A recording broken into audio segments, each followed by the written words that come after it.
Third reading. Call on government orders of the day number 7 and 8.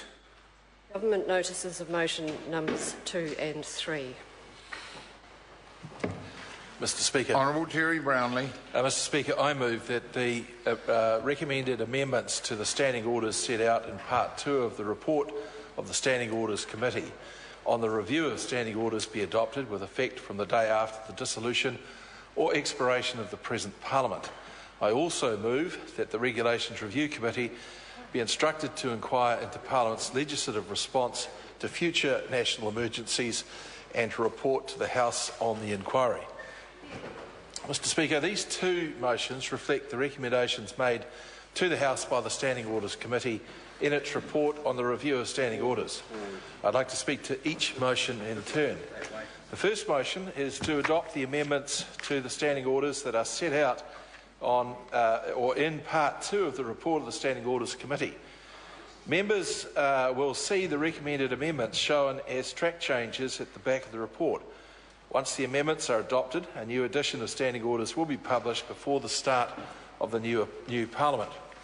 The committee reviews the rules and practices of the House during every term of Parliament and recommends changes where there is overwhelming support for them. Such broad support is necessary because the standing orders are recognised as an important constitutional set of rules that should not be adjusted by a simple majority. This doesn't mean that everyone agrees about everything, but we have discussed various proposals and arrived at something that acceptably balances the interests of the government, the opposition and the institution of Parliament as a whole. While this approach means that each review is unlikely to result in radical changes, the fact that there is a cycle for a regular review of these standing orders means that the House is able to update the way it operates and sometimes even come up with some innovative ways of progressing legislation. This is an important feature of our parliamentary system and should not be taken for granted. Not every Parliament regularly reviews its rules in this way.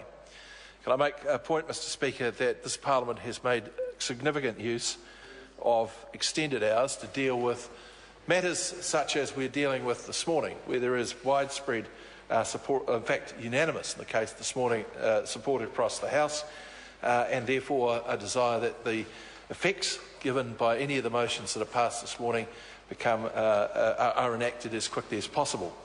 This was a very good innovation and Parliament should be proud of the achievements of it.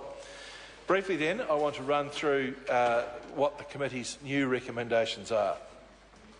The Business Committee, after receiving a proposal from the Prime Minister, will be able to make arrangements for what would be known as state occasions, events at which Parliament, as New Zealand's preeminent forum, can mark occasions of special significance.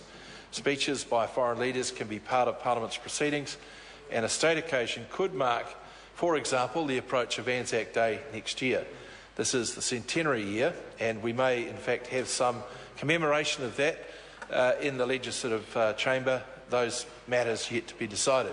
But Mr Speaker, the House will recall that the Australian Prime Minister Julia Gillard spoke to this Parliament, or spoke in this Parliament some time ago. There was a question about whether that should be a session of Parliament or otherwise. What this standing order will do is allow for those matters to be sorted out as a matter of normal course, with the Business Committee making most of those decisions. The right of members to address the House in New Zealand sign language is also now part of the standing order. And that means that alongside English and Maori as a formal language of New Zealand, it can be used in this House, although at this stage it will need to be with some notice to the clerk in order that the translation service can be provided. Mr Speaker, this report includes discussion about the House's consideration of legislation and particularly looks at Bill of Rights matters. This is a significant development, and at the moment papers are presented to the House by the Attorney-General to call attention to any apparent inconsistencies with the New Zealand Bill of Rights. These standing orders will mean that that reference is now made directly to select committees. We have set a strong expectation that there should be good information for members when they decide whether significant limitations on rights and freedoms are justified. Mr. Speaker, inevitably, when you are passing law, there will be a question about the human rights issues or Bill of Rights issues. It does not mean that the Bill of Rights preempts any choices that Parliament may itself might make about those rights in the promotion of law. And for that reason, we did not reach agreement about including further formal Bill of Rights mechanisms in these standing orders. Another new initiative, Mr. Speaker, is revision bills. These will start to appear in the new Parliament. They are special bills that are intended to express laws more clearly without significantly changing their meaning. I noted in my way to the House hearing the comments of the Attorney-General about the 1908 Legislature Act and the need for clarity in the way law works. These revision bills will do that, and there's now a formal way in which they can be presented to the House and dealt with quickly. And I would expect, Mr. Speaker, that it may before too long be a matter of standard course that these are dealt with extended sittings of the House where there is widespread agreement. Financial scrutiny will also be a little rationalised under these standing orders so that examination of spending plans and performance of agencies can be arranged according to themes or sector groupings. So, Mr. Speaker, the Finance and Expenditure Committee will be able to suggest groupings when using its existing powers to allocate financial scrutiny to other committees. And this should flow through to a more thematic arrangement of scrutiny and debates in the House. And to encourage this, the estimates debate is being lengthened with some of the time reallocated from the debate on the Prime Minister's statement, which occurs at the beginning of each year. That used to be a 17-hour debate, sir, in the new Parliament. It will be reduced to 14 hours, still plenty of time to make comment on the Prime Minister's statement. The Parliamentary Privilege Bill has just been passed, and a small change is needed to ensure that the bill's language is reflected in the standing orders. A new paragraph in Standing Order 3 will provide for that. Whenever proceedings are published, circulated or made available to the public under the standing order or otherwise by order of the House, the communication of those proceedings is under the House or the committee's authority. This reflects the wording of Clause 15 of the Parliamentary Privilege Bill and is intended to ensure that dissemination of proceedings is protected. The report includes an endorsement of more extensive webcasting of select committee hearings of evidence.